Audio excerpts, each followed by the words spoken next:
Okay. Well, I'll wait till y'all come on in here. What's going on, everybody? Welcome, welcome, welcome. So what, baby? This ain't right. Welcome back to What's the Plan? Heartbreak Part 2. Hello, good afternoon, good afternoon. Um, y'all listen, I was almost out of there earlier. Me and K-Bay over here getting lifted. Getting lifted. Higher. Okay, y'all was gonna have to almost go live by your damn self. Okay, that's how it was today. What's going on? And this camera, I don't know, y'all. I hit the wrong thing on my YouTube camera. It's so far. It looks like it's like a wide angle shot, and it's so far away, and I can't fix it. But we gonna listen. Listen, we were making lifted today, and I took some. I made, we made some, and I took a roll on and rolled it on myself. And then I had to go sit down on the couch. True story. K-Bay was here. So if you ordered lifted, if lifted is what you've ordered, beware. Because I had to go sit down, and it doesn't smell like it. If y'all don't know what I'm talking about, don't worry about it. It ain't for you. It doesn't smell like it at all. K-Bay did a wonderful. This camera over here is bringing me down. Like, y'all, I cannot. I got to fix this camera. I feel like I'm zoned out, and I don't know how to make it right. Hold on, y'all. I don't know. The camera on YouTube. The oil works. She said the oil works. If you're wondering if the oil works, the oil does what it's supposed to do. Confirmation. Because my ass was lifted. I was like, yeah, I gotta go sit down.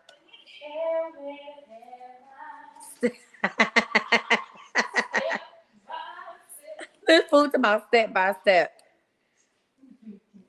If you're wondering if the oil works, it works. Just got on high about 15 minutes ago. Thank you, friend. Bye, bye, bye. I'm sitting up here in thermals. Let me tell you something. It's game time. I woke up. It's trap time. I'm sitting up here in a thermals, top and bottom. It's 80 degrees in Dallas, and I got on thermals and UGG slippers in my own house. But all right, y'all, let's get into it. So we are continuing our conversation. If you was with me on Monday, how many of y'all was with us on Monday? We were talking about heartbreak. So first of all, welcome to What's the Plan, bitch? That's the name of our segment.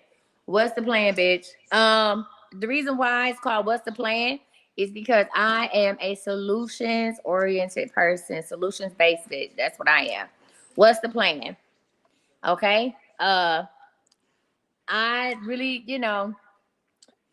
I used to be one of them people that talk about stuff a lot and would just, keep talking about stuff all the time. Y'all got those friends? You might be the friend that you go through something and you just talk about it all the time. And then you find yourself, you keep repeating the same stuff all the time, but no solution was had. You just, got mad all over again. Well, we're not gonna do that. This is what's the plan, bitch? And the plan is, how do we get over heartbreak? And I want to thank the women who called in on Monday. This eyelash about to come out. I want to thank Miss Janice. We are mailing out stuff. Send me an email. Kai, can you help Miss Janice out? Send me an email, Miss Janice. Okay. Thank you. Let's say this to say that if you have any questions about any orders, I want y'all to send an email, okay? Saying something in my live. I'm not about to look that shit up right now. So if you have a question about any orders, please send an email you can actually reply to your receipt to official coach Misty. Now, I didn't just send an email. I got too many text messages. So send a reply to your receipt. All you gotta do is find your receipt in your email and send a reply, or you can go to my page, IamCoachMissy.com, and say, hey, I just want to check on my order. Please make sure that it's been at least 10 to 14 days since you placed your order, okay?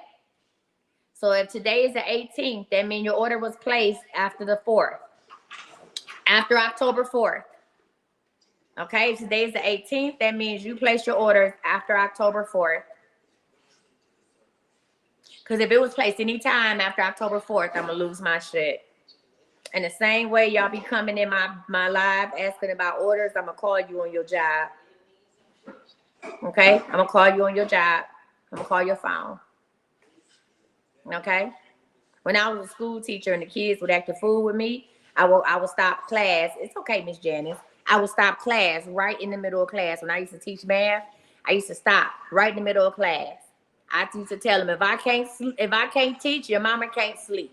And I would call their mother right then and there in the middle of class. I don't give a damn. I don't know what she watching. God and Light or whatever. I call their mama right in the middle of class. I said, if I can't teach, your mama can't sleep. And I would call their mother right then and there. And I would tell their mothers on the phone, your child is being disruptive in class. They wanted some attention. So I'm going to go ahead and let you talk to your child. Here you are. Here's your mother. And, I don't want to talk to my mom. These were fifth graders. This was fifth graders. I don't want to talk to my mom. I just tell you to call it. Yeah, if I can't teach, your mama can't sleep. So let's get into it. So I'm saying this to say that. If y'all send me an email and you just place this order, if you sending me an email and you just placed the order 7 days ago, I'm calling your ass. I'm calling your ass at home. I'm calling you at work. I don't give a damn. I'm calling you. Hey, how you doing? It's Coach Misty. You called me about your order. You said these parents don't care nowadays. I'm calling the parent and the child is not phased. Well, when I'm calling, the parents care when I call them and wake them up. Okay, I'm not calling you after school hours. I'm not sending a note home. If your child put up at 11, did I enjoy teaching? Yes. Did I enjoy the politics of teaching? No. Listen, I enjoy teaching. That's why I do what I do now. Parents don't care if you call them after school or you pick them up and you be like, I need to talk to you about little Johnny. But she gives a fuck when you call her in the middle of the day. She cares. Especially when she at home sleep. She cares. She cares when you call her in the middle of the day. They ain't expecting a call at 12 o'clock. They ain't expecting a call to let your child cut up at 11:22. I'm calling you at 11:22. What's up? Hi. Okay, but that's not what this is about, y'all. Welcome to What's the Plan, Bitch? Heartbreak Part 2. So, this is how we do. Well, I teach again, never, never. All right, y'all, this is how we do. If I have a caterer for the thing, oh yeah, the hotel is catering. Let Miss Mary know. So if you would like to get a plan or would like to talk about your heartbreak and let's work out a plan. Oh, first and foremost, if you are new here, hello, welcome. My name is Coach Misty. I am a life coach. I'm a success coach, but I've been a certified life coach since 2009. Since 2009, so a long time. Okay, this is what I do. Some people have convinced me. I thought about going to school to become a therapist. I guess I'm about to go to school to become a therapist. I could take your co-pays and cut you out at the same time. I'll be the dopest therapist you ever had. What I'm here to do is to figure out a plan. I'm not here to peel back the layers. I will ask you questions. So if you choose to call in, I'm giving you all free life coaching. If you do choose to call in, there are certain questions that I'm going to ask you just to kind of expose some things and peel back the layers. But what I am not here to do is to heal your childhood trauma. I am not here to, coddle you. I'm here to help you make a plan. So you need to go to IamCoachMisty.com and look on my website, and the phone number is right at the top. Go to IamCoachMisty.com. Make sure y'all sign up for my free emails. And look at and get the phone number right off the top. Let's get some free coaching going on. That's what I do during the day, right? What's the plan, B? We're going to do this today and tomorrow. So I do want to wrap up the heartbreak today. And tomorrow we're going to start overthinking, or maybe to be a free-for-all. You say a social worker. I don't want to be no damn social worker. You recommend a social worker if you go back to school, more flexible. My mother was a social worker for years. I don't want to be no social worker. I want to take co-pays. I don't give a damn. It could be a heartbreaking life.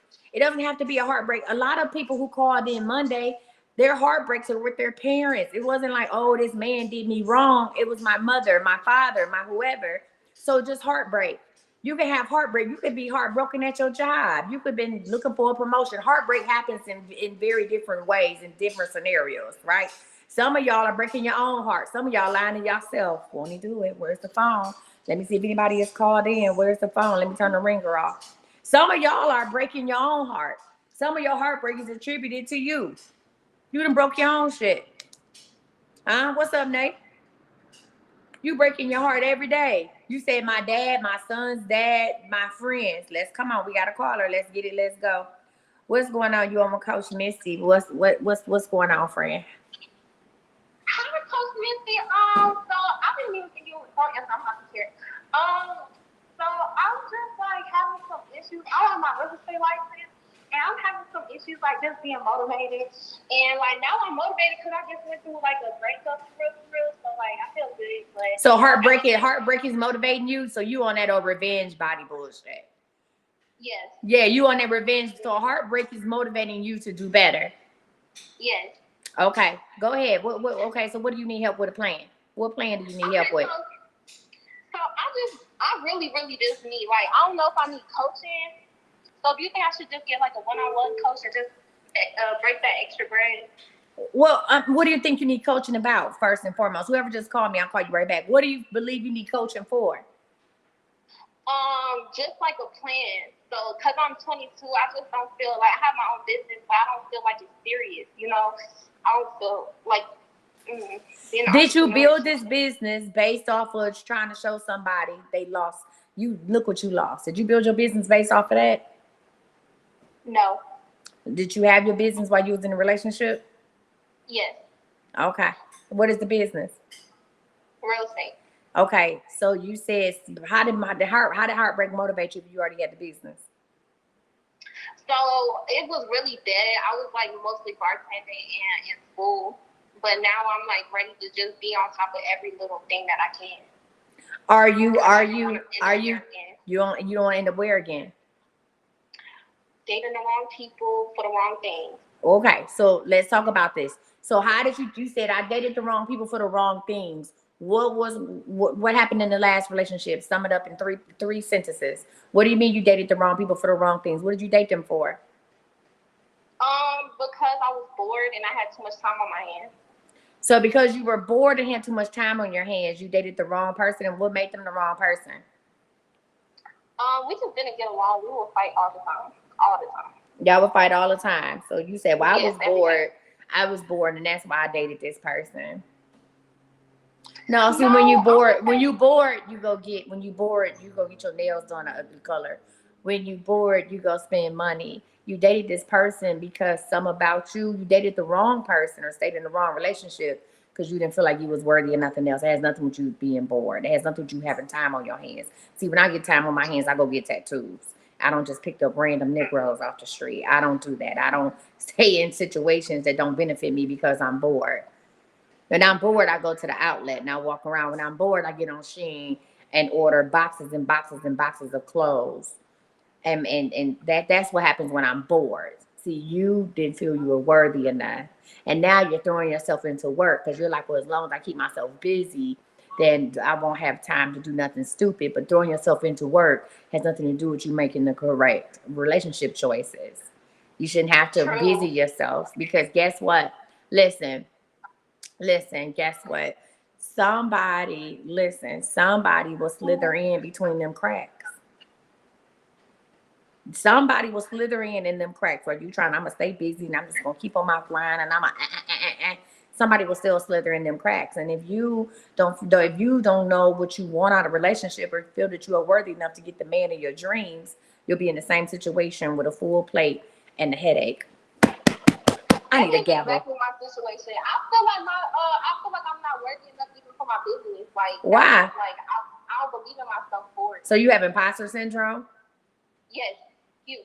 That's coaching. So that's coaching. So this is what you can do. What I would do if I was you, if you want to talk to me, I would book a talk to me session. You don't have to have reading questions. We can literally start there, and we're going to talk about imposter syndrome or whatever. Because if you do not tackle that now, if you don't tackle that shit now, your world come crashing down. And when your world and your business come crashing down, because there's something about you believe like this really ain't real and this ain't where I'm supposed to be. No, it's where I'm supposed to be. You said, then why you have imposter syndrome? Because if you say it's where you're supposed to be, you shouldn't feel like that. I just haven't put in the work. What do you mean you haven't been putting in the work? How much work do you think you need? I think I need to wake up at 6 a.m. and go. You don't. Stop watching these fucking videos. Motherfuckers talking about I wake up at 4 a.m. Stop watching these videos. You don't. I wake up at 4 a.m. every day and I work out 45 minutes and I drink 2 egg yolks. Girl, stop. Stop. I still got on my pajamas. I got dressed. I got out the bed to put on my pajamas. Stop. You need to create what your own world looks like. What does your own successful world look like? Okay? Listen. K Bay is here. I got an assistant here working. I'm sitting on the couch with a Dunder Mifflin blanket. This is my version of success. No, I did not wake up. My first client was at 9 a.m. I rolled my ass out the bed at 9:45 a.m. And then I said, no, I didn't. I hit the alarm clock. I rolled out the bed at 9:55 a.m. Okay. K Bay was here. I didn't have no damn clothes on. Okay. So stop. See, now what you're doing is you haven't defined your own pathway to success. So you're trying to imitate everybody else and it's not working for you. Right? So let me tell you something. They say, what is your rich life? So this is my rich life right here. My rich life is having this lash on the left leaning with my ponytail in and some thermals on. I bought off of Amazon because I just like to purchase it off of Amazon. That's my shit. I like to purchase it off of Amazon. Okay, this is my rich life, drinking small Pepsis and eating donuts, knowing I'm about to get sick. That's my rich life. Okay. Okay. So I need you to define what your rich life is. So if you want to make a plan to define what does your rich life look like and what works for you, then do that. Let me say this before I let you go, and I'm gonna call on the last person. I went through time periods. I have been self-employed, fully self-employed since August 21st, 2021. Okay, so we did this over 2 years. Every 90 days I would try out different schedules. Okay. So for one 90-day period, I did not start working. I did not get out the bed until noon. Now, see, I don't mind working. See, for me, it's easier for me to work to 3, 4 o'clock in the morning because nobody's calling on me. Nobody's pulling on me. Nobody has a reading. Nobody needs to talk to me. So for 90 days, now I would wake up around 9 o'clock in the morning, but I didn't get to moving around until noon. I literally take from 9 to noon. This is my thing. I tried it out. I literally went from 9 to noon, watching TV, whatever, flicking channels, flicking my toes, ordering me something to eat and just chilling. And then at noon, it was go time. At noon, so I worked from like noon until maybe 3 o'clock in the morning. And that was something I figured, and it worked for me for them 90 days. And then when I decided to do something different with my life to go back to working out, then I had to rearrange my schedule because I know I work out because I already defined my rich life. I have to work out in the morning because if I don't work out in the morning, I'm not going after that. So then I had to rearrange my shit and say, okay, I'm gonna be up at 4 o'clock in the morning to go work out. But that was something that I've done before. And it's okay. You have to show yourself some grace on the way to the top. You have to show yourself, you know what I'm saying? You have to give yourself some leeway when it comes to making shit happen for you, right? You don't have to get up and look fabulous every day. You don't have to get up and put on a full face of makeup. Hell, you might even work from the bed. You need to be honest with yourself. Do I need 3 days off a week? Do I need to only take 2 days off a week? Is one of my days gonna be my off days are Wednesday and Sundays? I looked at my schedule. That works for me. I didn't do it because what works for y'all, it worked for me. Because people gonna listen. Whatever, if you are working in the field that you're supposed to be in and following your passions and your dreams, the money is going to come. And if people want to work with you, they're gonna work with you. If you say, hey, I only need clients from 5 to 7, Mondays and Wednesday nights, then that means every Monday and Wednesday from 5 to 7, your ass should be booked and busy. Yes. Okay, so book a talk to me and let's help you with a plan. Okay, honey bun, bye. She like, get me off this phone, ho. Y'all heard? She like, okay, bye. I be trying to help you. All right, somebody else that called me. Who next?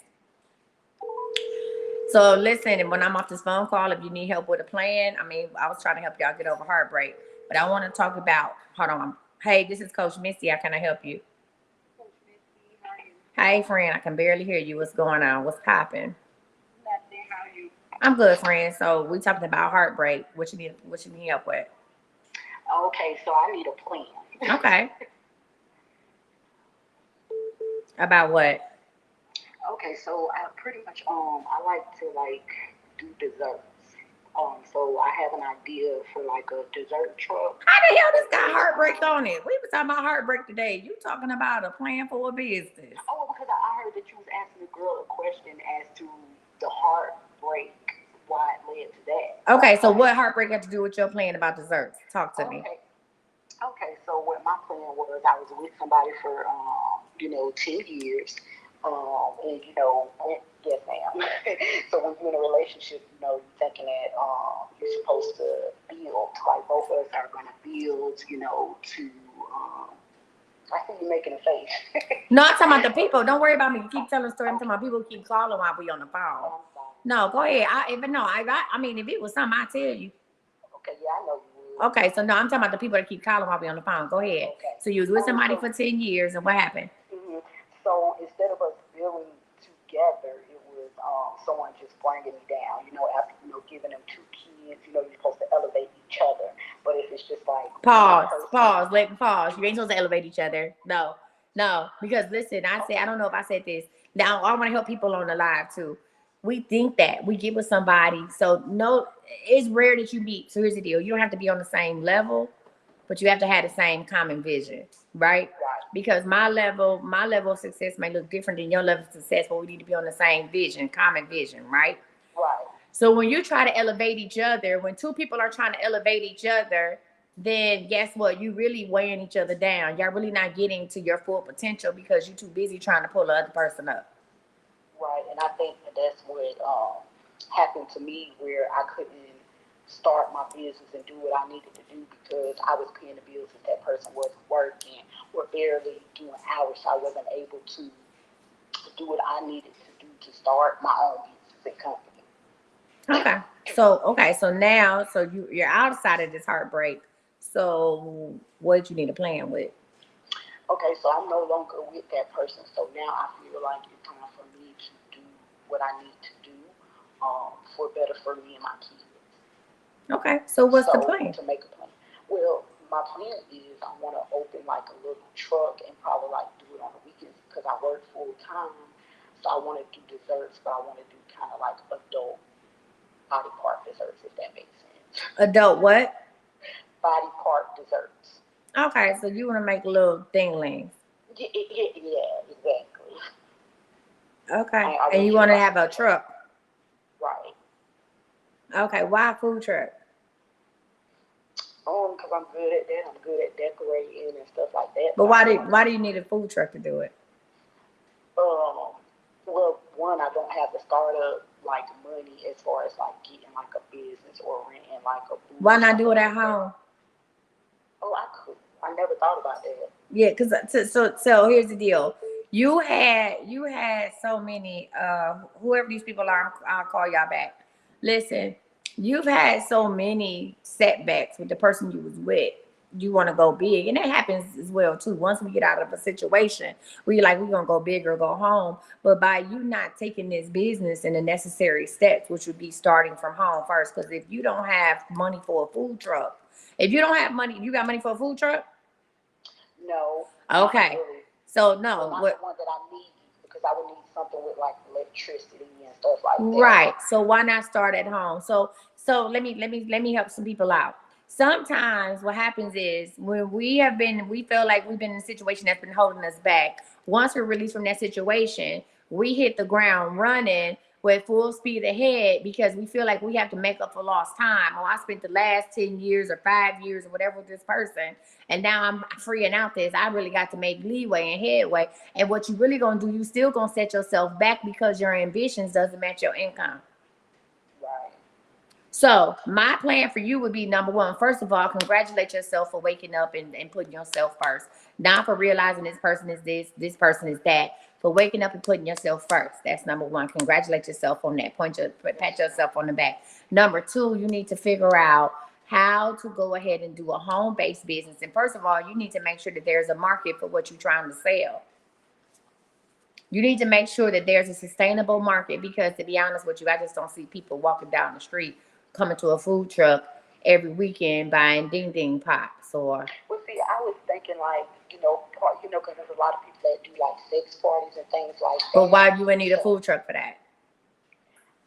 I'm gonna help you think it through. You won't. You can do that at home and deliver. That's a catering service. Okay. That's a catering service. So, and you would have to, and to be honest with you, how many people was doing them parties?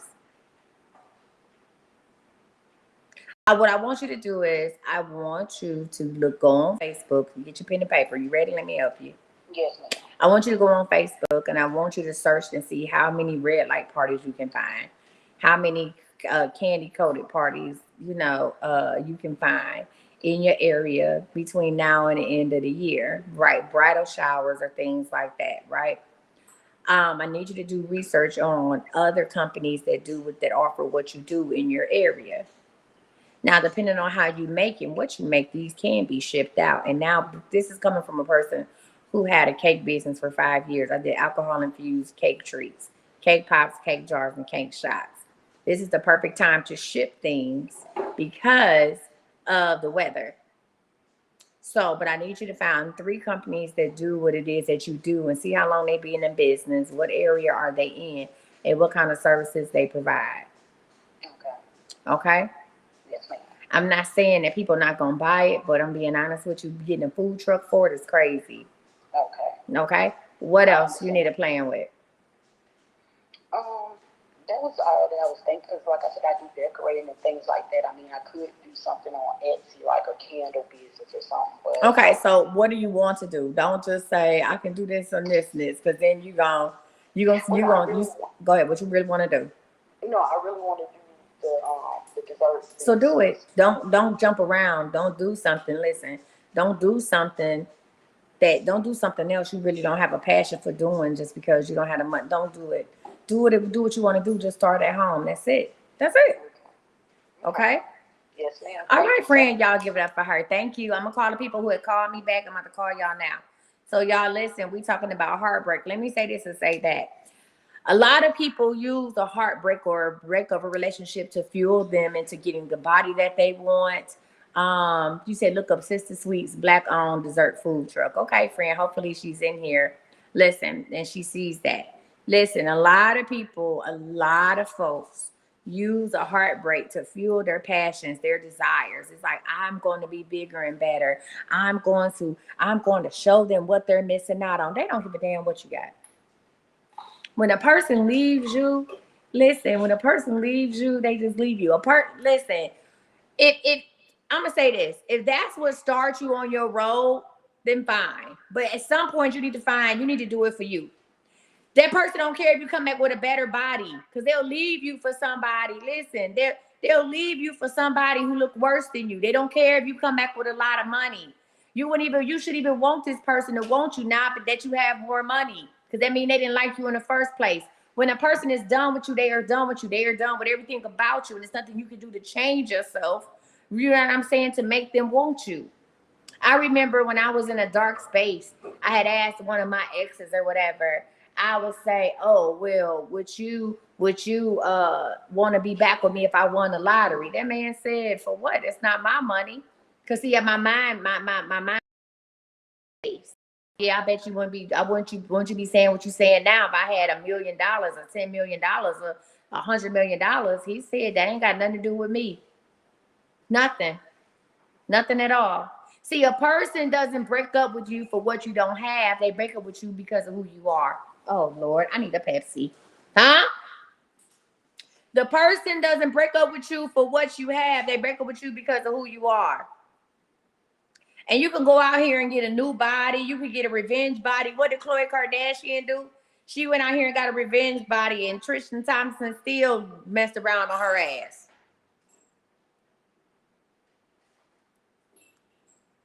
So if your heartbreak if you use that as a fuel to start a business, start working out, or whatever the case may be, even though it's a shitty reason, you need to, along the way, you need to let it become your passion. You need to find something you love about what you're doing. That heartbreak has nothing to do with it, because you know what? You're going to experience a bigger heartbreak when you see that person with somebody who's not doing as well as you. You're going to be flabbergasted. All that work would be for nothing. Don't ever change who you are to impress nobody else. You can't get nobody back. That shit is gone, right? It's a wrap. I wouldn't want nobody who didn't want me. I don't understand. People be like, I'm gonna win them back. Win them back? Are you at a dice game, bitch? You gonna win them back? Are you at the casino? Stop gambling with your heart. I'm gonna win them back. How do I get my man back that ain't your man? My man. Looking ass. Shut up, Kay. Every time K-Bay come over, I want to cook. I want to cook some neck bones. That's not your man. You can't win them back. It's not a teddy bear at a carnival. This person said they didn't want you. They rejected you. You can't win them back. He went off with somebody else, and I want my man back. That ain't your man, stupid. That's somebody else's man now. Go find you something to do. You know, one of my coaching clients said that I was a bully. What do y'all think? One of my coaching clients said I was a bully. What's your take on it? Y'all think I'm a bully? I'm gonna start calling these people back. They said, nah. Okay, I was like, damn. Shut up, be the broker. Huh? Thank you. I didn't think if I am a bully, so what? So what? I'm gonna bully your ass right into some common sense. If I am a bully, square up on the schoolyard. We about to square up on the schoolyard of life. I'm gonna bully your ass right into success. That's what I told her. Let's call these people back who had called me. Let's see what they're talking about. Okay. Okay, we're gonna bully your ass right into greatness. Okay? Some of y'all need somebody to bully you. Baby, I'm sitting up here. Y'all listen. I don't know. It's something about going that New Jersey. I'm still in my brick city mode. So y'all gotta forgive me. Let's see if these other people want it. Hello? Hello. Hey, you on with Coach Misty Honeybun. You ready? Yes, ma'am. All right. So what's going on? K-Bay, hold on. You up to K-Bay. It smells real good. Did you spill some oil or something? No. I don't know. Why am I still smelling oil? Okay. Y'all, I hold on real quick before we get into it. I did put some on me, but I still shouldn't be lifted. Y'all listen, we mixing that lifted oil today to get it shipped out to y'all. And I messed around and rubbed some on me. And now, you know, all my oils I rub on me, and my ass was sitting over here stuck for a minute on this couch. But I done got unlifted. I'm back down to earth. So if y'all getting these lifted, congratulations to you. Don't put it on at work. Ass might get fired. Friend, what we need a plan for? What's up? Okay, so I feel like I have kind of started my plan, but I'm not really good by myself. I feel like I know that my plan is going to require like therapy. What did you need a plan? So what happened? We need to know because you're talking about the plan. What happened? Well, I just feel like my heartbreak started from childhood, and I continue my own heartbreak. Like I think fully something. So who the first person that broke your heart? My parents. How? What happened? I think that, well, it started, I was molested as a child. So I think it started with that. You think? First of all, stop saying that. Okay, let me make a new rule. You can't tell me I think, and I have to stop myself. I know. You don't wash over it. Don't wash over it like that was nothing. He said, well, I think I was molested as a child, so I think that's where it started. Are you for real? Your innocence is taken away from you. No, it's okay, friend. But see, that's how you've been moving through life. You've been moving through life like that. You've been moving through life. The way you talking, it's okay. If you want to break, get you some tissues. Normally in my office, this is the point when I put the tissues on the desk. Here you go. Sorry. So that's how you've been keeping up. So not I think, I know. There's no I think and there's no I don't. It's I know. Okay. So you were molested as a child by both your parents or one of your parents? No, I was molested by a family member, but okay. The way my parents reacted and treated me like the victim was the problem. Okay, so you were messed up. At what age did this occur? 6. At 6. How long did it go until? I don't remember how long it started, but it lasted for quite a while. I remember getting caught. I just don't remember how long it was going on. You got caught? Yeah. What do you mean getting caught? You can't get caught because you're the victim. So stop it. And they see that's how your parents treated you like you was a criminal. You can't get caught because you're the victim. What happened? It's all right.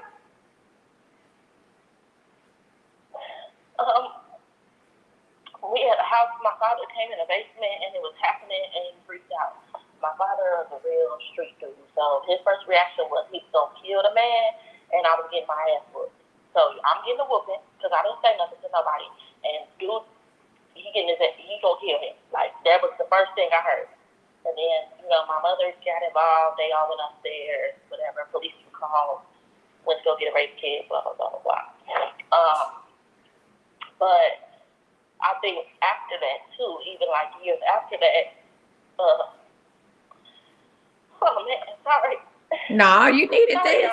Don't apologize for your feelings. What are you sorry for? I'm just trying to get it out. This has been a part of your life. You just said I got caught. You apologizing for feeling. Stop. You are allowed to cry. You are allowed to feel. Because the tears that are coming out now are not the tears of a grown woman. It's the tears of a child. Go ahead. I've been trying to heal it. My father ended up passing away, but my mother, we're okay now. But again, just the way that things transpired and how I turned out to be the black sheep of the family and just things that happened in my 30-something years of life is responsible for my heartbreak. Now, I don't put that completely on them because I am an adult, and I feel like even relationship-wise, I choose to repeat situations. I have many children. I date the same man in different bodies. So I do feel like I'm responsible for myself at this point because I'm an adult. And I've been trying to heal certain things that make me make certain choices. Do you still feel like that you are responsible, that you played a part in being responsible as a child by not saying anything? No, I don't think I have a fault in being molested. So don't say I don't think. I'm not. No. So say that. I just wanted to make sure. So don't say I don't think, because that's still a level of uncertainty that's crazy. I know I don't have I know that wasn't my fault. That wasn't my problem. And here's the deal. When did you have your first child?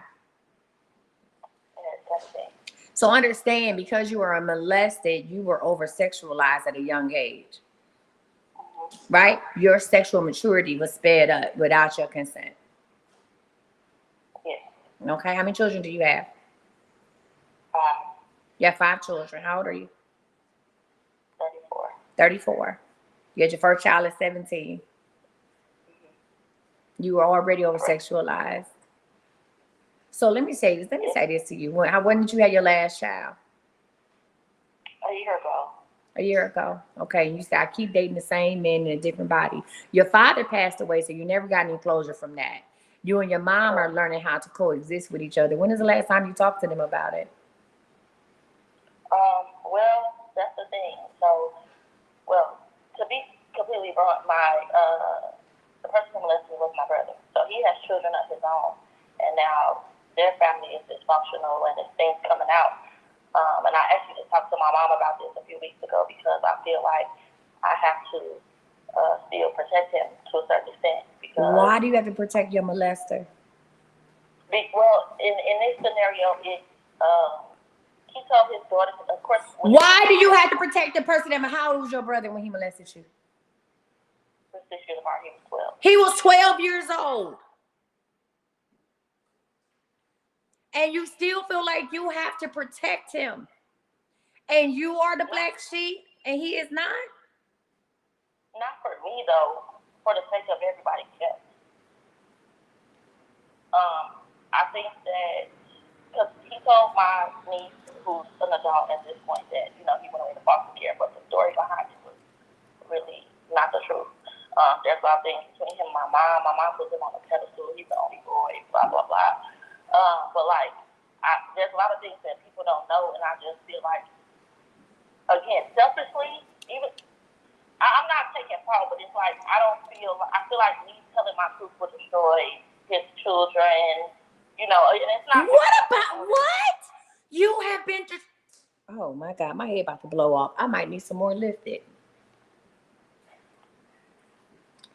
Why are you still being the sacrificial lamb? Why are you still being the sacrificial lamb? Why are you allowing this to happen? You cannot change the way your mother thinks or what she puts them on a pedestal, but why are you still beating yourself up for something you had no control of? People let you down. Your mother let you down. Your father let you down. You hear me? Your brother let you down.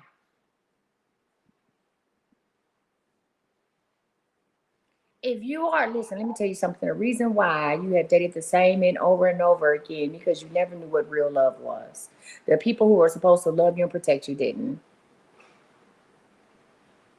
And as long as you keep protecting your brother, and listen, understand this, not telling your side of the story is not to save him. You need to save yourself.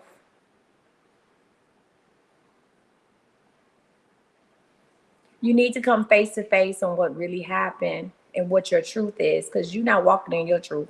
You walking in everybody else's truth and everybody else's scenarios they made up. This is crazy. He's a grown, if you are 30, how old is he? If you're 37, this man is in his 40s. Stop. Stop. And you are still having babies. How many baby daddies you got? 3 baby daddies. Who you with? You with a baby daddy now? No, ma'am. You got your tube side? Removed. Throw away. Trashed. Burnt. Clipped. Discarded. Good for you. Good for you. You listen. You need to tell your truth. You need to tell your truth. You'd be surprised how many other people that you were not your only brother's victim. You were not your brother's only victim. You know that, right? You know that, right? I don't even try to. I guess I don't. You don't even wrap your mind around it because you don't want to believe it. You are not your brother's only victim. And he is not the only predator. Your mama won too. You need love and acceptance so bad that you're willing to sacrifice yourself. And you know, to be completely honest, I've realized that, and I think as I've gotten older, even outside of that, even though that plays a very big part in my life, just me trying to become a woman outside of a mother and things that I feel like I need that are dire to my existence as a Black woman, I feel like to me, I struggle with like purpose. So I feel like a lot of my purpose is for the greater good of other people. I have a younger sister, you know, my nieces, my children, things like that. So I think that in my head, again, me coming forth with such information, not even necessarily on the behalf of him, to me, it's going to tear my nieces, and I think it would give my mama a heart attack. Your mother, girl, I'm gonna say something. That's your mama. I'm gonna say something. Your mama needs something to strike her down so she can fall on her knees and pray for forgiveness. You hear me? Yes, ma'am. I don't understand how you give a damn about people who never give a damn about you. If your mother is still taking up for him to this day and know what he did, you were 6 years old. 6. Innocent. Y'all were 12 and 18. You were 6 years old. And he stole your innocence from you, not once, not twice, but repeatedly. And you would hide that. You would hide that to do what? To say what? Your mother puts him on a pedestal for what? You the one she should be uplifting, and you saying, well, it might give her a heart attack if God strike her down, and so be it. See, the person that you are now is just a shallow. You a shell. You a shell of the person, and that's why you keep on repeating the same cycle with these men and having children with these men, because you are trying to find the love that the people in your life didn't give you when you were 6. And you're looking for it over and over and over again. Luckily, you can't have no more kids. And I said it, luckily, you can't have no more kids. But what is this teaching? You have daughters? I do. And that's my biggest thing. I don't want to repeat my cycle. I can't. So you have to break it. You have to, but ain't no fucking but. And there's no but. What do you mean you have to break it? Your brother should have been a man and came forth and said, I'm sorry and I needed help. But he won't even admit to what he did. Your father died with it, and your mother has buried it. And here you are, a walking zombie. A shell of a person. You have nothing going. You have nothing. Nothing. You're running to different men to pour into you. Hmm? Because your first experience, listen, your first experience of love was that of hurt. Yep. So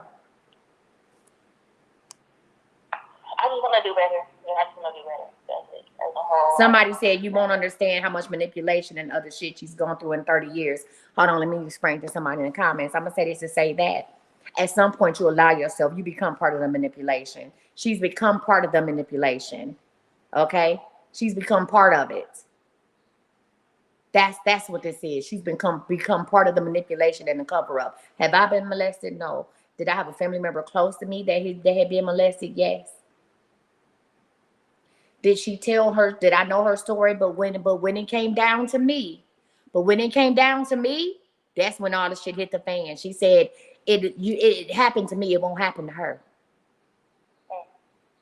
Now let's put all this. Let's put all of this out. As I told y'all before, I'm a life coach. I'm not here to psychoanalyze you. I'm here to say, well, that's why this segment is called "What's the Plan, Bitch?" We know that years of manipulation, days, whatever. She's become part. She's the manipulator too. She's become part of this situation because she's putting her nieces and her daughters, the health and mental health and physical health in danger. Every day she allows this man to walk free and not tell her truth and not tell her story. Her mental health is trash. Yep. It is. So like I told y'all, I'm not here to be like, okay, no. We already know what the story is. Okay? We can sum this shit up in 3 sentences. My thing is, what's the plan? What are we going to do today? So are you tired? So let me ask you a question. Are you okay with living like this? No. Hmm? No, I'm not. Okay. So when is it going to stop?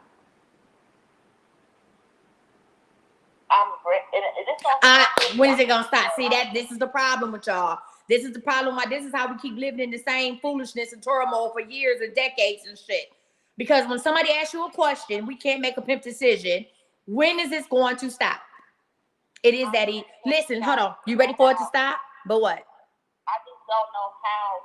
I don't know how to dig. I feel like I'm so deep. But you're not deep. See, you coming out here telling me right now what happened and sharing with the world. If you feel like you was in quicksand, you should be getting lifted up. You should be getting lifted up because you have people who say, guess what? I was just like that too. So you haven't had nobody to relate to because you ain't told your story. I'm telling you, I'm reading you now. There are other females in your family that have went through the same thing. You have been by yourself for a long time, surrounded by family. That's a hard feeling to be surrounded by family. Miss Mary, I know your story. Miss Mary say it's not that easy, Coach. Oh, it is. If you decide to make it easy, you can do anything you want to do. Anything you want to do. If your ass decides you want to fly tomorrow, if you put your mind to it, you'll figure out a way. So it is that easy. It is. It is. This is this. You make a choice, you make a decision, and you take it day by day. So it is that easy. See, the hardest part of this is making a choice to say, I'm done. I'm ready to stand up for myself. That's the hardest part. And you doing that right now. So, what's your first step? Who do you want to confront first, your mother or your brother? My mother, my brother. My brother. I'm confronting my brother. Okay. Well, your mother gonna act like, listen, so you want to confront your brother, and what would you like to say? I don't even know. I feel like the only reason his life is what it is because I haven't told my husband. The only reason he has a reputation, a wife, children, the job he has, he's able to look down on me. I'm a teenager. Are you asking him for why? So you're saying not only did I hide what you did to me, you've been allowed to succeed. My life went down so you this is a double whammy because not only did he molest you, he robbed you of whatever future you had, because what he did to you caused you to reach out for love in the wrong places, and you made decisions that caused you to have children at a young age, and your life went down the drain, and the whole time he was lifted up. Yeah, they talk about me like a dog because of the choices that, I was off we had kids young. It's like they created a monster and they don't like Do you understand your mother had already washed her hands of you? You understand that? That's why she exalts your brother. She had already washed her hands of you, and so she needed another child to lift up. See, it was easy for her to lie to herself. See, the easier it was for her to lie about it, then he could lie about it. And you became the bad person. She had washed her hands of you. You were soiled goods. Yeah. Huh? I agree with that. So what answers do you want from your brother? What answers do you want from him? I'm not really looking for him to say he don't really have it. Because again, I already know what comes out his mouth. He's willing to lie, and I don't really need necessarily answers. I just want him to hear what I have to say. So you just want to tell him. What do you want to say to him? Say it now. I hate him. No, talk to me like I'm your brother. You ain't got to tell me your brother's name. Talk to me like I'm your brother. Say it now. I hate you. I hate you for what you did to me. I hate you for how you look at me and view me after what you did to me. You make it seem like I did something to you. I haven't did anything but be born, and y'all, you and my father were the first men I ever experienced, and y'all act like y'all hate me. It's hurt. I hate you. I hate everything about you. I don't want nothing else to do with you. And we're dead to each other. We might as well act like we don't exist. Don't speak on me. I won't speak on you. And I feel like nothing good will ever come to you because you can't sit and take accountability for things that you have done. Period. And nothing good will ever come to you. You don't have to ever speak to my children. If my mother died, we already got all those details in order. Like, we don't have to ever talk. I don't like you. I don't want nothing to do with you. What does a 6-year-old and you have to say to him? I just don't understand. I just don't understand. Because again, 6 years old, and it's for my parents, y'all felt like it was okay that your children were this hypersexual. Like, my mother was grabbing this boy when he got ordered hotel rooms for homecoming. You know what I'm saying? Like, you don't feel like that's a problem. What does the 6-year-old in you who is in the basement, who was caught, what does that 6-year-old have to say now? I don't know. I just don't understand why. Why did it happen? Like, why did you do it? Like, why? That's really my only thing I would have to say as a child. You trusted him. You trusted your brother. And you were too young to know what love was.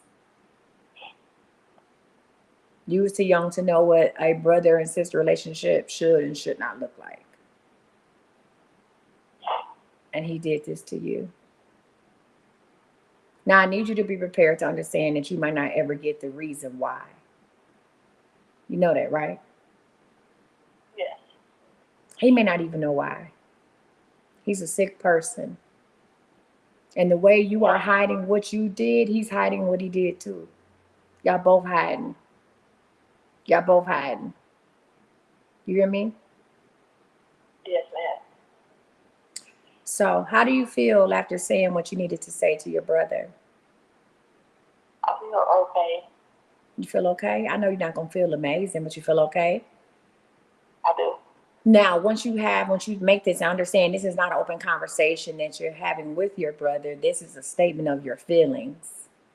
You cannot go into these conversations looking for any answers, any omissions of guilt, any honesty. This is just me saying what I have to say. Are you truly prepared? Are you truly prepared? And she do need therapy, right? But at the same point, therapy is working on her. She needs to say what she needs to say to her brother and then go get therapy because she needs to put a nail in that coffin with him in that relationship and move away. If she's not willing to share her truth with other people, and it can't nobody make her, if she's not willing to share her truth with the family, then she needs to say what she needs to say, put a nail in that coffin, and then go to therapy and work on her and work on how to become a better parent to her children. Right? So my question is, with saying this to him, when are you prepared to say this? And are you really prepared to walk away and let it be that? No, ain't no letter. Ain't now this ain't one of them letter. Let me write a letter and then tear it up. Let me write a letter and burn it. No, this man stole her innocence. He was 12, she was 6. No, ain't no letters. We're not doing no letters. And I do use some of that for some people. I do use some of that. I do sometimes like, hey, y'all, write a letter, go bury it. No, this ain't a letter type of situation. She needs to go ahead and say this shit. She needs to stand up for herself because they still view her as that 6-year-old in the basement that got caught. Her family still views. She's still interacting in that place of a little girl that's broken, in a place of confusion, and this is why her family views her as that. This is why the people treat her like that, because she's still acting as a 6-year-old child who is confused, who is heartbroken. So no, we ain't doing no letters. She needs to stand up for herself once and for all and let it be that. So when are you gonna go? When are you gonna say that to him? I'm ready now. Well, shit. Get off my phone and do it. We in different time zones, but I mean, who give a fuck if y'all in different time zones? Wherever he is, it's time. Wherever he is, it's time. But damn, y'all in different time zones. He got FaceTime, video chat. He does. And don't let him get a word in. Just whoosh, do it. Get it off your chest. Then you go seek therapy. As far as I can't tell you how to love on your mother, but I'm gonna say is your mother ain't loving on you. Sometimes we take sometimes we take that honor your mother and father thing a little bit too hard. Because parents are supposed to protect their children. And I don't care if you is a grown, I don't care if you are 37 years old, you're still her child. Okay? 34, 37. Oh, okay, I was giving you 37 because you had a 17-year-old. I was, adding 5 and carried a 6. Like I said, I don't care if you're 57. You're still her child. You hear me? All right, so listen, go ahead and do that, friend. Listen, we are proud of you. We got your back. And thank you for sharing that. You ministered to some people you don't even know. Okay? Thank you so much for listening. You're welcome. Give it up for her. Listen. And I'm like, it has to be done. What you say, friend? It has to be done carefully. Because I had abuser hangs up. So what? As long as she does it. As long as she fucking does it. Huh? But with her coming on the live with me, and I said, talk to me like I'm your brother, that was starting to unravel for her right then. There is no way to do this with kids' glove. You have to be careful. You just fucking do it. Listen, for her to say that I am going to go ahead and do this and say I'm about to go do this shit right now, that's a breakthrough she ain't had in years, in decades. He might hang up on her. That's okay. She got the confidence to do it now. How you get a call with me? You go ahead and go on IamCoachMissy.com, get my phone number and call me. I'm going to take 1 or 2 more calls. Okay, happy Thursday. Listen, we're talking about heartbreak. I do have a private talk to me. You said you have a private talk to me, overcoming heartbreak. Yes, book a talk to me session for me. Go into my private readings and meetings. Go book a coach, book a talk to me. Yeah, friend, but I still want to acknowledge what other people are saying in the live. I still want to acknowledge what other people are saying. That's all. I still want to acknowledge it. That's all. I'm still going to do what I do because I coach the way I coach. I don't coach the way nobody else coach. Oh, Lord, not to yell people. If anybody else, I'm going to take 1 more call, and I coach the way I coach. You see what I'm saying? Yeah. Is this shit crazy? Let me tell you something. You can do anything you want to do. Just do it. See, the people be like, oh, things is the hardest part. The hardest thing that you're ever going to have to do is make a decision. Huh? Making a decision is harder than lifting up a car. Making a decision for a lot of y'all, and that's how we're gonna start talking about overthinking. How do we overcome overthinking? Right? Make y'all can still call in. I'm still taking callers for a limited time only. This is free coaching. Some of y'all don't understand that making a decision is the hardest thing you're gonna do. You haven't listen. You said they don't answer and block them, which is also traumatizing. As long as she had the thing to say what she said, she's never gonna get this man in a place. Anyway, so hold on real quick. Hey, hold on, honey bun, 1 second. So first of all, let me say this to say that. Not only am I a life coach, I'm a seer. So when I tell somebody, when I instruct somebody, hey, you need to do that, or we talk it through, I see the outcome already. Huh? Thank you. All right, friend, what's going on? What's the plan? I don't know what the plan is. Okay, what's the problem? Problem is, I'm heartbroken from my parents, my sister, my life. It started in the womb. My sister hated my guts before being born. They stole my firstborn child. Whoa. We skipping over shit. What do you mean she hated your guts before being born? Who told you that? My mother, my sister, how she tried to smother me once I was born, how they tried to name me Memoria. How old is your sister? How many years is it between you and your sister? 10. It's 10 years. Let me say this to say that. Anytime, let me say this to say that. First of all, for your mother to tell you that was causing confusion. I was watching Ayana Fix My Life. I love her. And she was saying, and I've always said this, I never talked bad about my children's father to my children. I never did that because I know they make their own decisions. And us as parents, we have to start telling people, y'all be telling y'all kids shit that they wouldn't even know until you told them. So she caused dissension. She caused dissension between you and your sister that didn't even have to be there. So now you're like, damn, you tried to kill me. At any time we have children, anytime there's an age gap between children, and we as the parents don't prepare that child, or we as the mother don't prepare that older child to be able to share their space and place with another human being, things like that happen. And it don't have to be 10 years. It could be 2 years. It could be whatever. Things like that happen because you haven't prepared me. It's only been about me. And now you're telling me that this other person is coming in and I have to do what? So us as parents, as grandparents, as mothers, we have to do better with preparing these children for other children that's coming along. But go ahead. So this 10-year age difference, you tried to smother you. Go ahead. My name was supposed to be Memoria because I wasn't wanted, and my grandfather changed that. Wait, so your mama told you wasn't wanted? Yes. Your mother told you that you wasn't wanted? To my face, the last time was about 30 days ago. And you still talking to your mother because of what? I don't know how to walk away. Because you still want her affection. You still want her attention. You still fighting for your mother's love, for your approval. That's crazy. That's crazy. How old are you, friend? 43. You're 43 and you still fighting for your mother's approval. You need to find a new mother. And I'm dead serious. You need to trash this shit. What you mean? Well, first of all, you got to stop fighting for the approval. You got to stop. You have to come to the conclusion. You have to say to yourself, look in the mirror. She did not want me, but I'm here. Right? She did not want me, but I'm here. You writing this shit down? I'm taking it in. I'm definitely taking it in. Say it with me right now. Say, let's practice it right now.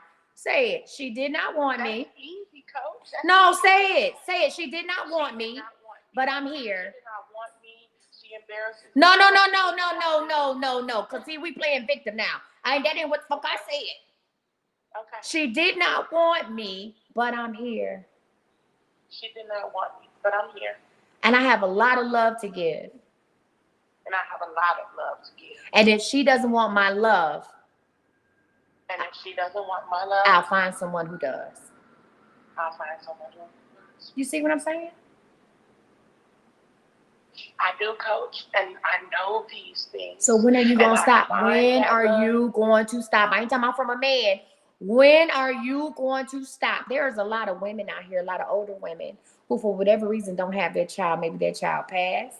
Maybe, and listen, as long as you are chasing after your mother, you will not see. You will run by the people who care about you. As long as you are chasing after your mother, you are like a racehorse with blinders on. You have one target, and it is your mother's love. As long as you are chasing after your mother's love, you will run past the people who really care, the people who want to be there for you. It may be an auntie, it may be somebody else, it might be a friend. But as long as you have those blinders on and you're still keeping this target, that is a target you'll never reach. You hear me? Yes. It's time to stop. So when are you going to stop chasing your mother's love? Right now. She'll never approve of you. She has told you everything, and a lot of us go through this with men or in our romantic relationships and don't understand it's really a reflection of we've been chasing love from our parent, one of our parents.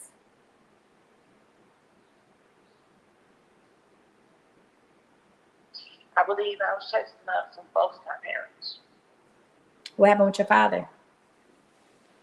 My father had what we call a God complex. He also was an abuser. He beat me. He let us know that he was God in the house. And when I say he was God in the house, he meant he was the Lord and Savior. And what he said went. And if we didn't do as we told, we got beat and punched up or hit for things that I didn't even do. As he was also abusing my mother, which made her emotionless towards us, and also my sister. So do you blame your father for the way your mother and sister treated you? Yes. You blame your father. Yes. Why do you take accountability from your mother?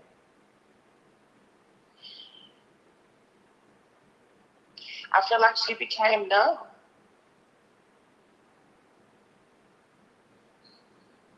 Is this why you give your mother a pass? Yes, I believe that I give her a pass because I understand what she went through because I began to choose the same type of men. I need y'all to stop giving people a pass for the shit they do. They know what they do and they choose to do it. I need y'all to stop that shit. I need y'all to stop this shit. Women can go in the wilderness and have a baby on their own. You telling me you can't make a choice to get out of something? To walk away? And I feel like once she did walk away, she began to be able to say, I love you, but she reverts back in instances where she doesn't approve or I'm looking for the approval. She reverts back to that emotionless, heartless person. Because she doesn't have anything to give you. And it's a certain point of time that the only approval that you need is of God and yourself. You're a grown-ass woman. You want your mother to love on the little girl. She can't. You're not a little girl no more. Your mother don't even have a lot of love for herself. So yes, you lived in a household of abuse. If your sister, so here's the deal. If your sister tried to strangle you at 10, that's because somebody was strangling her or she watched your father beat on your mother. But what's going on between you and your sister now? We don't speak. She tried to steal my child. What do you mean she tried to steal your child? What happened? I fell into a cycle with a man, and I thought I could lean on my sister, and I let her take him, and then she ran off to another state. So you got into an abusive relationship with a man, and you asked your sister for help. Correct. And she took your child. She took my child, ran out to another state, and had him for 8.5 years before I. Did she abuse your child?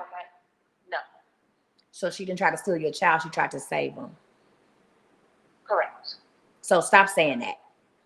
She didn't try to steal your child. She went. No, she went to another state. She did what she had to do. You gave her. No. What she did? Huh? She refused to give him back. She hid him. She made him think that I had abandoned him. You did abandon him when you stayed with this man and you gave your son away. No, I didn't say so what? So how did she end up with your child? I didn't say with the man. How did she end up with your child? I left the man and I became homeless. I asked her to take my child while I got back on my feet. Why didn't you go with her? Could you go with her? Could you go with her? No, I could not go with her. Okay. She was married to her husband. I was only, 20 years old at this point. Okay. I didn't stay with the man. And then when it was time to give my child back, she did not. She refused. She tried to do all types of paperwork and everything. My parents. How long has she had your child? By the time you want him back? 8 years. When? At what point did you want him back?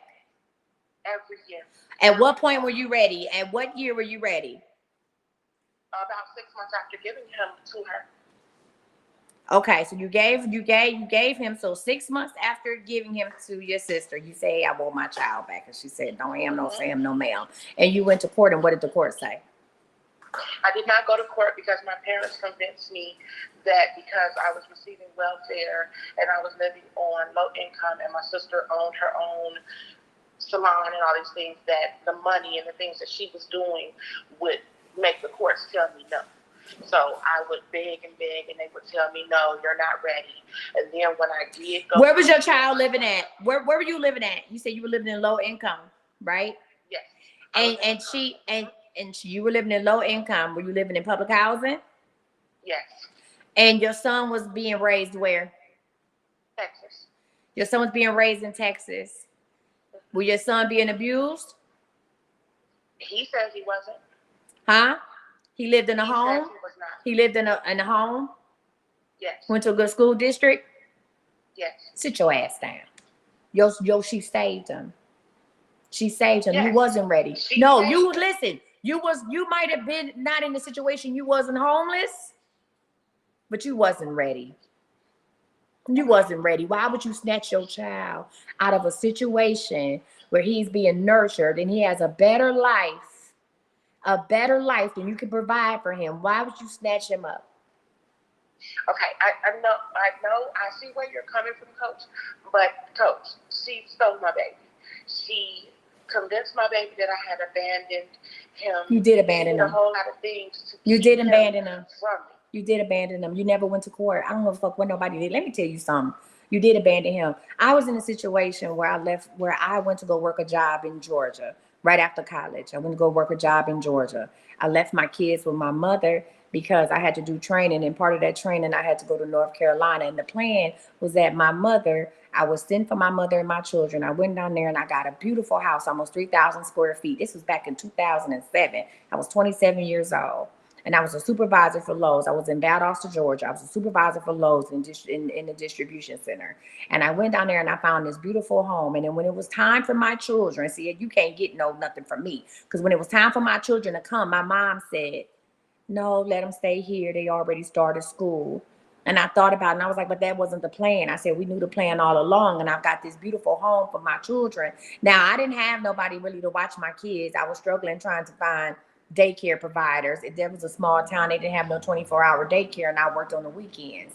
And I realized that, yes, I'm working, and I was sending money back to my mother, a lot of money, most of my paycheck, because I feel guilty for leaving my children. I had never moved to another state. And then I realized that I had started taking up time with other people's kids because I was missing my kids. And then one day I got my ass up. I put on Facebook that I was having a fire sale. I was selling everything in my house. And I left my job, a good ass job, just getting out of college. I left my job. I left my home. I sold things that I could. And I got on the road and I headed back to Cleveland. That day, I didn't give a damn about no job. I didn't give a damn about that house. I didn't give a damn about nothing. I said, if it means that I got to go back to Cleveland and with no job and sleep on the floor with my children, sleep in a spare room of my mother's house with my children until I figure something out, then so be it, because I needed my children. So don't tell me she stole your son. She did, Coach. Hear me out. I don't want to hear it. You can't tell me shit. You can't tell me nothing. Because I've been on the other side of it. You can't tell me shit, friend. Nothing. Because when I lived in Texas and my kids, when my house was broken into 3 times and I had nothing, and I realized I had nothing, I shipped all of my kids back to Cleveland with my mother. That was in 2011, December 2011. My mother came down here and she came and got my kids. And when I was getting my shit together, I allowed my kids to stay up in Cleveland. I missed my children dearly. I cried every day because I missed my kids, but I knew it was done what shit I could do with them in a 1-bedroom when they had a whole house. You've been playing victim all your damn life. No, it's time to stop today. Coach, my parents told her that they would help build a case against me. And they should have. And they should have. And they should have. Because she couldn't have children. not because I couldn't take care of my child. So they would hide her location from me when I was trying to get my child back. I ended up going and sneaking into Texas and taking my child back and going to court and them giving me my child back and showing me that I never had any reason to not have my child. Her and my parents would hide my child. How your son doing now? He's great. He's home. I sold him back. He's wonderful. He understands. And How long you had him back? The brainwashing. I've had him back since he was 12. How old is he now? 24.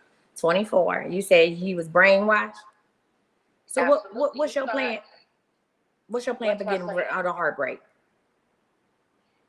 I don't know how to remove myself from the heartbreak. I just keep repeating the cycle. Where do you see your sense at? So how's the heartbreak affecting your life? It's stopping me from living in my full purpose. What's your full purpose? To help others heal. Heal from what? You can't help nobody else heal because you ain't healed. Help others heal from what? And that's why I can't live in the full. Help others heal from what? What do you need to heal from? The abuse you suffered as a child? What?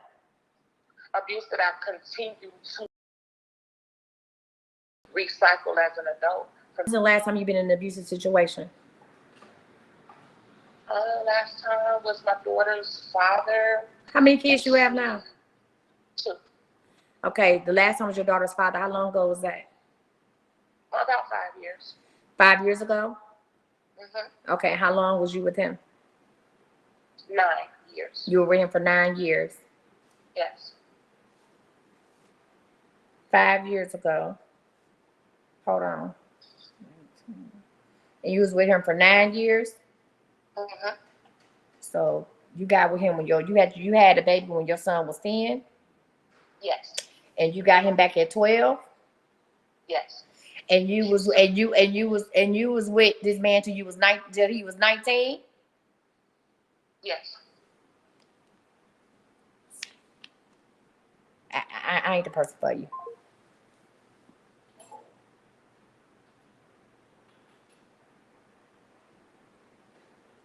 I'm not the person for her.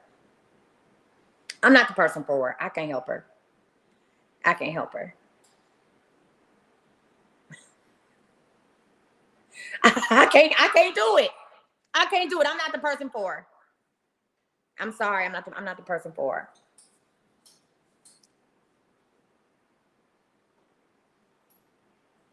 her.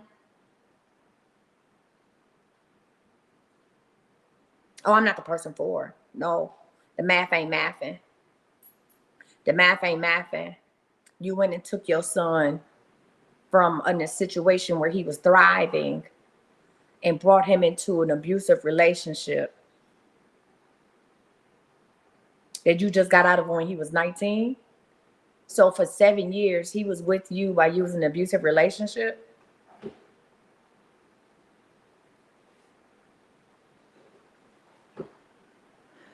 All right, y'all, let's go ahead and manifest. I ain't even got nothing to take a sip with. All right. So I can't help everyone. Huh? I was a math teacher. I was a math teacher. I had to do the math. I said, wait a minute. Hold on. You did what? I had to moonwalk that shit back. Wait a minute. What? He 24 now. You was in the last relationship 5 years ago. That means he was 19 when you got that relationship. But you was with this man for 9 years, which means he was 10 years old when you had the other baby. And you wouldn't have got him when he was 12. So for 7 years, your sister didn't steal that baby, you did. As mothers, K-Bay, you sick of my shit yet? As mothers, we have to understand when our children are in better situations. Just because you birth something doesn't make you a parent. We have to understand the heartbreak that I felt. Come on, kids deserve stability. I had 2. That's why I couldn't listen, because you ain't saying shit. That's why I couldn't listen to her. Please don't think that I'm just very combative, because I'm not. I'm not combative. I'm not. But make it make sense. I couldn't process what she was saying because I've been on both ends of the stick and you ain't saying shit. Huh? You ain't saying nothing. You see what I'm saying? If I had to live in a truck with my children, I would do it if I had no other place to be. And when I knew it was a better opportunity for me, I left. When I had nothing to give them as their mother. When I had nothing to give them as their mother, I put my pride aside and my heartbreak aside, and I gave them to my mother until I got my shit together. The last time all 4 kids lived in my home was in 2011. This is 2023. The last time all 4 kids lived in my home at the same time was in 2011. I had never fully recovered as far as being a parent. And listen, when I did that, when I sent my kids back to Cleveland, and a lot of that was pride, because my mother said, you come back to Cleveland too. She said, all of y'all come back to Cleveland. This shit, I had just moved to Texas. I hadn't been here a year. And I let my pride stand in the way of me saying, you know what, I'm gonna go back. I said, hey, it's something better for me out here, and I'm willing to risk my sanity. I'm willing to risk the relationship with my children, because I thought at that time that staying here and getting better jobs and better this and better that was going to save my family, when in all reality, I was doing nothing but saving myself. And in trying to save myself, the bonds were broken between me and my children. And trying to save myself, the bonds were broken between me and my children. I've never recovered from that.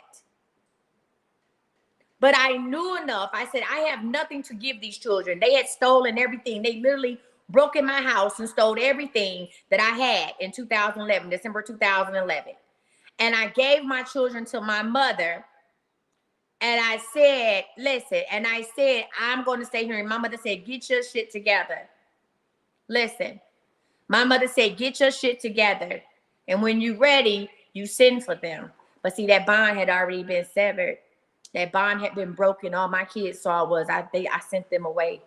All they know is they said, you could have came with us. We could have started back in Cleveland. You wasn't doing bad before you left Cleveland. You wasn't homeless. You had a corporate job. You had a master's degree. My children feel like I picked, and I did. I chose me over them. I chose what I thought was right, and it wasn't. And I stayed. And that was the last year that I had all my children in my house. Zion came back first. Then Aaron and Zoe came back. I only had a 1-bedroom, but it didn't matter because I had love and I had my children. And then my girls say, well, we want to go back. So I sent them back. And it was me and Zion for a long time. And then I had to go and get my son, my older son, Ian, because he was cutting the food, cutting the rug. You know why? Because his mother wasn't there. You know why? Because his father was in prison. And he was being raised by my elderly grandmother. That's who he spent most of his time with. So I had to go up when he was 16. I had to go to Cleveland and literally snatch him out of Cleveland, right? And I had to take him by force. He didn't want to come. So now I have my son. I have my 2 sons here. And I'm trying to make up for lost time. And I'm trying to love him and be a disciplinarian at the same time. And I'm bumping heads. Well, I'm doing this with me and my oldest son because I haven't been there to love on him properly. He felt like I gave up on him.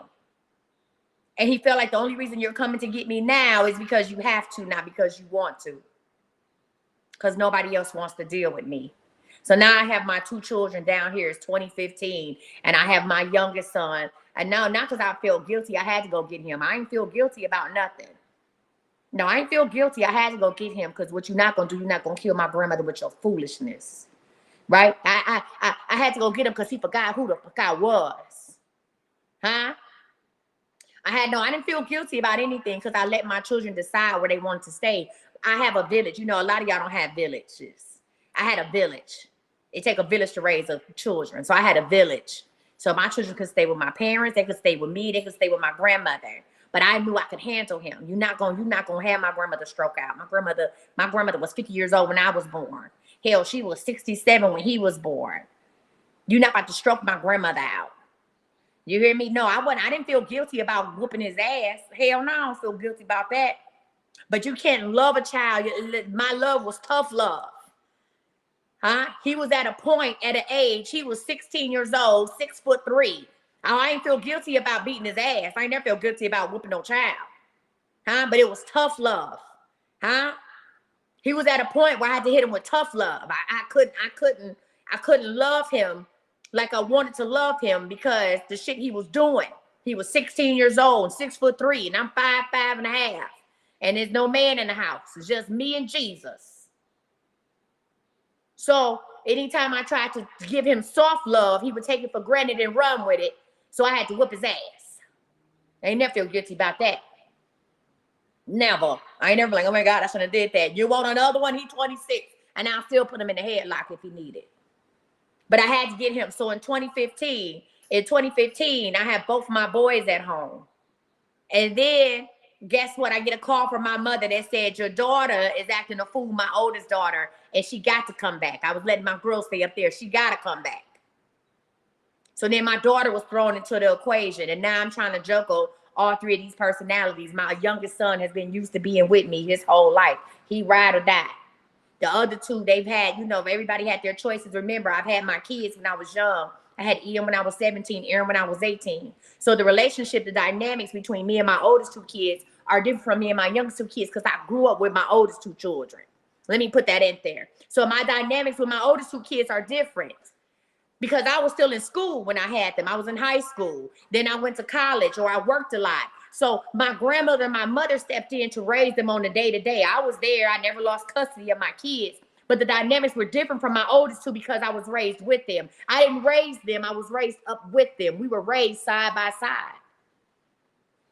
We were raised side by side. Huh? We both called my mother mommy. You hear me? So the dynamics was different. Whereas my youngest two children, I raised them because I was an adult when I had them. So my parenting was different with them. Right? I had more of a hands-on approach in parenting them. So I had to make that clear. Okay? Make that clear. I'm very transparent about how the parenting went. It's a little different. Who in the shit is that? No, K-Babe. You gonna hate my guts. Can you go get the door? Yeah. My bad. So what I'm saying is this. In 2015, I had all three of my kids. I have never had all of my children in my house at the same time. All four of my children. Zoe never came back to live with me. Zoe didn't come back to live with me until I moved to Cleveland. When I moved to Cleveland, the oldest two were older. They were grown. One was in college. The other one was out doing this thing. Okay? So what I'm saying is this. The reason why I said all that to say that, the reason I couldn't hear shit she was saying, or I couldn't comprehend shit she was saying, because I've been on both ends of the stick. I've been in a place where I knew I wasn't the best mother I could be. And I relied on my village to raise them as long as I know they wasn't being hurt. And I've also been on the other end to know that I was willing to give up anything I had to have my children back with me. So I couldn't understand, I couldn't understand what she was talking about. And when that math hit. But I just want to say this, y'all. We're finishing up our heartbreak. This is our heartbreak. We did heartbreak for 2 days. Tomorrow we're going to talk about overthinking. And then I'll have a day where maybe we can revisit heartbreak or whatever other topics we talk about. But you got to have a plan. She didn't have a plan. She didn't. She wants to have a plan, right? She said, hey, I know I didn't want to be able to heal other people. It is crazy to me how people feel like their purpose is to do something they can't do for themselves. That's not your purpose, sis. That's a desire. Stop mixing purpose and desire up. It's crazy. Stop mixing purpose and desire up. Wanted to heal somebody. Okay, babe, don't bring that shit up here. Is it Amazon or FedEx? Leave that shit downstairs. It's some boots. Okay. Them boots, friend. I need y'all to stop mixing up purpose and desire. You can't heal you can't do something for somebody you can't do for yourself. That's like me saying I want to braid some hair and I can't make a straight part on my own head. Huh? Your desires are stopping you from walking in whatever your current purpose is. Your purpose can change from day to day, year to year, month to month. Your purpose can change. You could have several passions. Some of y'all need to figure out what your passions are. Huh? But stop telling me you want to heal somebody and you can't heal yourself. You see what I'm saying? Stop telling me that. Stop telling yourself that. It's weird at this point. Okay? Listen, y'all. The purpose of me I'm going to do this to the end of the year. I get on every day at noon-ish, noon Central Standard Time, 1 p.m. Eastern Standard Time. And the name of this segment is What's the Plan, bitch? Just like that. What's the plan? You know why? Because I'm a solutions-based person. I'm a solutions-based person. And I don't want y'all to sit up here and think that life don't be lifing for me. It do. Life be lifing for me every day. But I have to understand what the plan is. You see what I'm saying? Hold on. Let's go ahead and get her out of here. Oh, anyway. The trolls have entered in the building. I love it. All right. Somebody go. Y'all got her? Listen. What's the plan? That's my thing. What's the plan? Today, I had to talk to Zion in a way I'm not proud of. But sometimes, and I'm still on that New Jersey shit. I'm still on that Brick City shit. You can't just be in New Jersey. You can't fly. You can't go to Newark. Okay? Listen. What's the plan? I even had to talk to Zion. I said, okay, you said what you said. I said what I said, but what's the plan? Because see, that's the thing is we so used to talking and arguing and screaming and fussing and hollering that we don't make out a plan. We still don't come to a conclusion. You said, do you help us with a plan or do we have to plan? No, I help you with a plan. That's what's called What's the Plan. If you book a talk to me session, I'm going to help you figure out a plan. That's it. That's what this was supposed to be. Now, if you just joined in when I was talking to the last lady, I had to hang up on her because there's no plan because you're delusional. You're Lulu. You're Delulu. I'll talk about that tonight. You're Delulu. I can't do it. You're delusional ass. Huh? If you delusional, then that means we're going to be on the phone for 15 minutes and I'm going to just cuss you out and hang up on you. Now, I ain't going to hang up on you. I'm going to cuss you out, though. You're delusional. Huh? Period. I can't deal with delusion. I can't. There's a lot of shit I can do. I can deal with you lying. I can't deal with you being delusional. Because when you're delusional, you create the scenario is in your head. Some of those things, the things that she said was facts, right? Some of the things that she said was facts, but it's the way you paint yourself. The service is called Talk to Me. Go over under my private readings. It's called Talk to Me. Okay? It's called Talk to Me. So I'll be back tomorrow. I'll be back tomorrow at noon Central Standard Time. Tonight we're doing one-word readings. Huh? Well, not too much, Trevi. I can't do nothing with that. But if you call back tomorrow, you can talk to me for free during my live. His friend said, I got $20. What can you do for me? Nothing. Keep that shit and call in tomorrow and I help people for free. Tomorrow, during the day, I help you for free. Okay? She said, what can you do for me? $20. Shit. Give you $5 with it. That's what I can do. She said, what can I do with $20? Shit, I can cash that $5 and you can have even 25. You're that much closer to 100. Because I can't do shit with that on the site. But tomorrow I can help you for free. Huh? Keep your $20. How about that? I help you for free tomorrow. It's okay, friend. I love you. It's all right. You got to understand I got a sense of humor. Okay? Shit. She talking about. She said, I was just being honest. Okay, Bookie. It's all right. Tomorrow is free and keep your money. Shit, you might buy it. The topic tomorrow is overthinking. The topic tomorrow is overthinking, right? Why is it so hard for you to make a decision? How can we start making decisions? If you start making decisions in your everyday life, then you'll start be able to making the hard decisions that come past that. Yes, making that overthinking. Y'all overthink every goddamn thing. You overthink love, you overthink loneliness, you overthink your jobs, and then you stay in this continual cycle of being somewhere you ain't supposed to be. How do you stop overthinking shit? How a lot of y'all was overthinking today.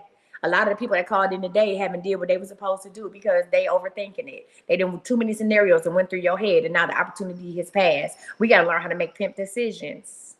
Tomorrow at noon Central Standard Time, what you need to do is first come, first serve tomorrow. What you need to do, there ain't no line for you to sign up in. God told me to do the work for free.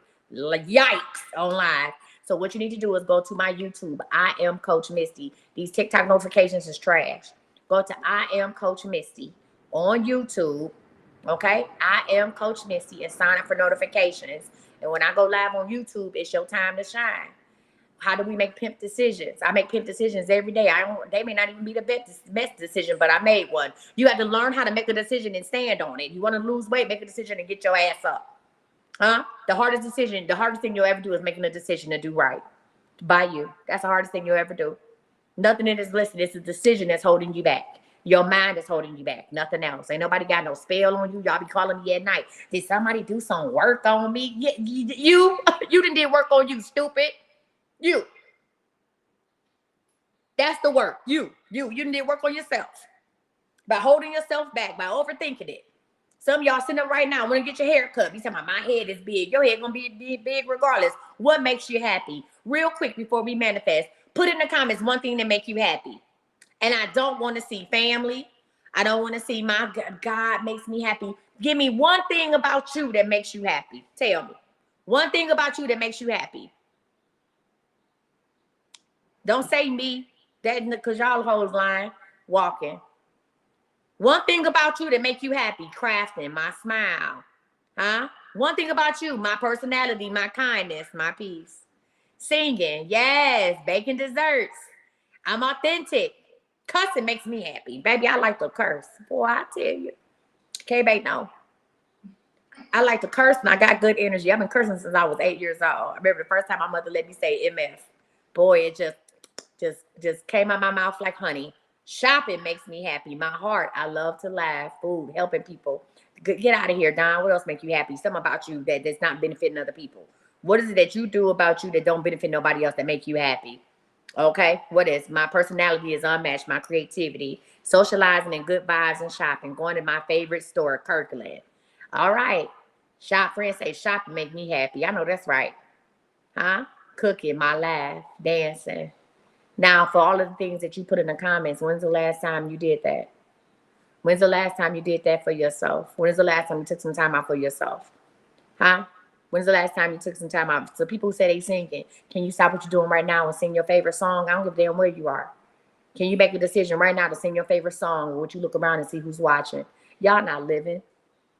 You lifing, but you ain't. Why don't I have a gavel down here? You're not living, you lifing. But you ain't living. Huh? Yeah, you lifing. Huh? That was a good one. That was a good one. So we're going to talk about how to overcome these, how to make pimp decisions, how to do things that make you happy, right? Making a decision as easy as you don't sit there and contemplate what socks to put on. And if you do, you got real problems. And I may not be the girl for you. Huh?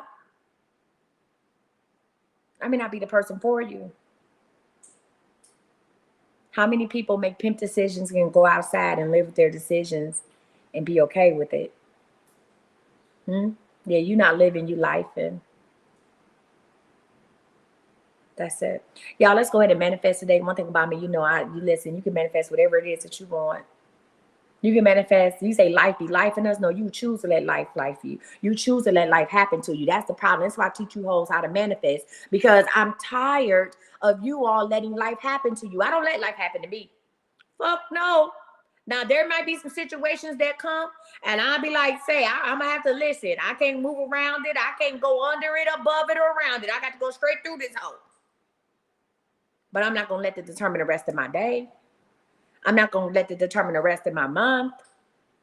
It is what it is. I'm going to handle it. I'm going to make the decision to handle it head on. I handle that shit. Whether I come out victorious, whether I win or lose, it was handled. It was handled. And then I move on. You can't dodge life. Y'all be trying to go around it, above it, up, over it. Where you going, huh? Huh? Y'all be trying to go under it, over it, around it, huh? No. You got to head on. What's up? Huh? And then you keep it pushing, and then you go on with your day. Right? Because life is not going to happen to me. I happen to it. Let's go ahead and manifest. I hope to see y'all hoes. Who coming to Manifest 2024 so I can teach you how to create the life you want. Today, I chose my life to be, I got on some Amazon thermals. You can definitely see my drawers through this. Anybody put your big girl drawers on? Ain't about nothing but big girl drawers. It's about making a pimp decision. Stop saying that shit. Because some of y'all out here walking around with panties 10 sizes too big because you've been putting your big girl drawers on all your life. You swimming in them big girl drawers is smothering your ass. You're swimming in them. No, we're not putting our big girl panties on and we deal with it. Stop that. That's what got y'all hoes out here wearing capes now. Y'all got on big girl drawers looking like a ghetto superhero. You got on big girl drawers, huh? You got on big girl drawers and a cape.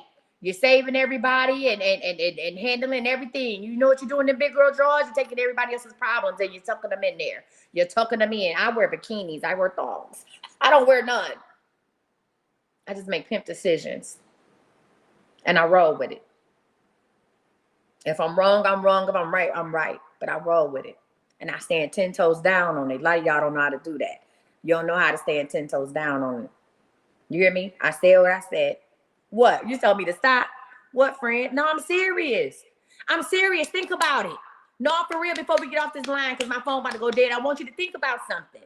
People, we've always been told as black women, you got to pull your big girl drawers up and you got to handle it. You got to deal with it. By the time you put your big girl drawers on, the world is crumbling around you.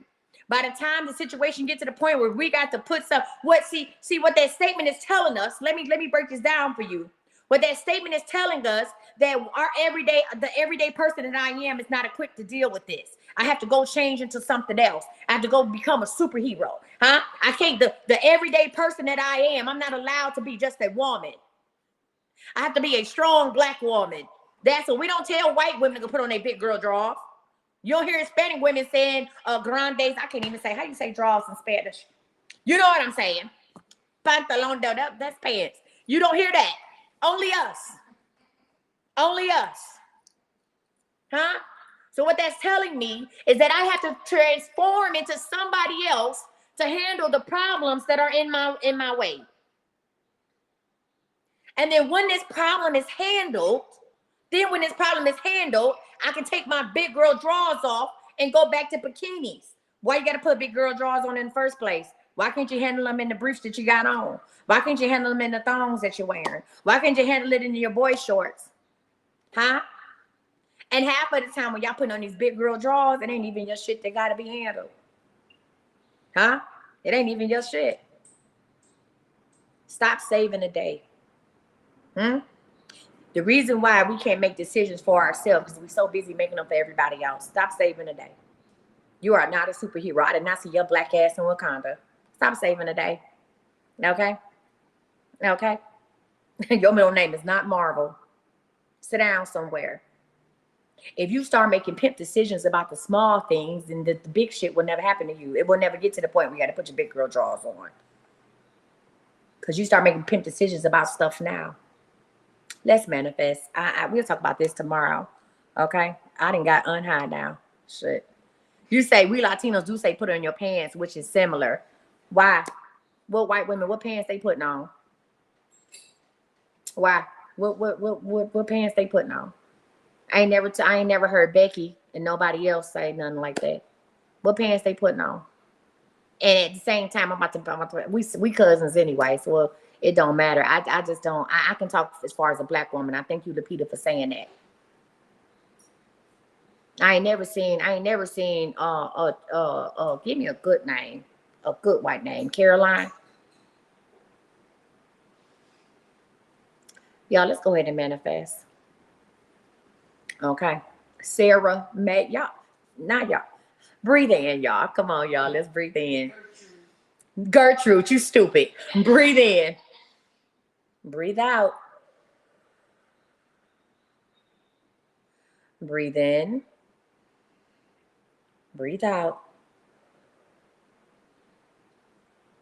Last one. Breathe in. Hold it. I need you to see it, believe it, and know it. And release. On the count of 3, I need you to manifest me. You ready? 1, 2, 3.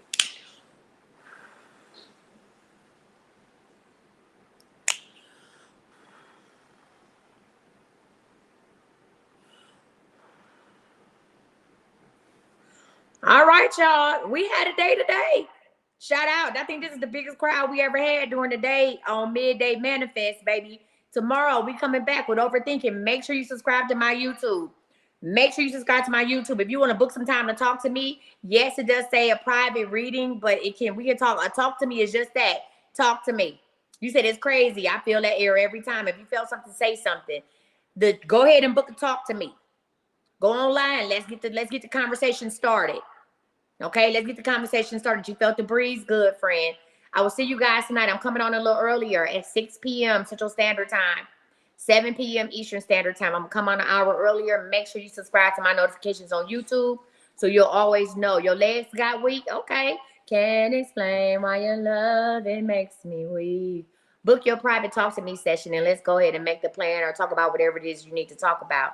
The YouTube is I Am Coach Missy. I am Coach Misty. You feel a bit dazed?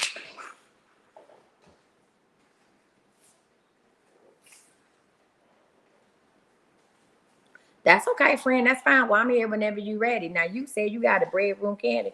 I'm here whenever you're ready. Listen, if you don't have the money to talk to me privately, just tune in tomorrow at noon Central Standard Time. Tune in to me tomorrow at noon Central Standard Time, and we are going to talk. First come, first serve. You know, I'm going to be online for about 90 minutes. So go to my website, write the number down. When I say the line is open for calls, call in. Okay, I got you, friend. I'll check it. Call in, okay? Yeah, that's what we're going to do. Facebook, YouTube, you guys have been amazing. Join me back here at 6 p.m. Central Standard Time, 7 p.m. Eastern Standard Time for one-word readings. I'm going to go ahead and put that on the website and send out an email. Make sure you sign up for my emails. The emails is free, baby. So you'll know what we got going on. So the line will be open in about 30 minutes for tonight. Get in line tonight. A one-word reading is just that. You give me one word and I'm gonna read you. I hate this, but you know, some of my mom say, baby, she read you for filth. It's not that. You give me one word. You can say family, and I'm going to tell you exactly what's going on. I'm going to tell you about exactly what's going on. You say one word. It could be love, and I'm going to tell you exactly what's going on. One word readings tonight. I only do them like once a month. It takes a lot of energy, and I only have limited spaces. You can ask me other questions, specific and detailed questions. We'll have lottery readings, specific and detailed questions, 5-year forecast, and one word. All right. So make sure you sign up for my emails, Facebook, YouTube. You guys have been amazing. I'm gonna fix this camera because I still feel like I'm a little, lifted. Shout out to all the people who ordered they lifted oil. The lifted oil does work. I just got unhigh. Anyway, you guys make sure y'all come back. Check out IamCoachMissy.com. Get your lifted if you haven't. You said that's your word, love. Okay, friend. Well, I hope to see you back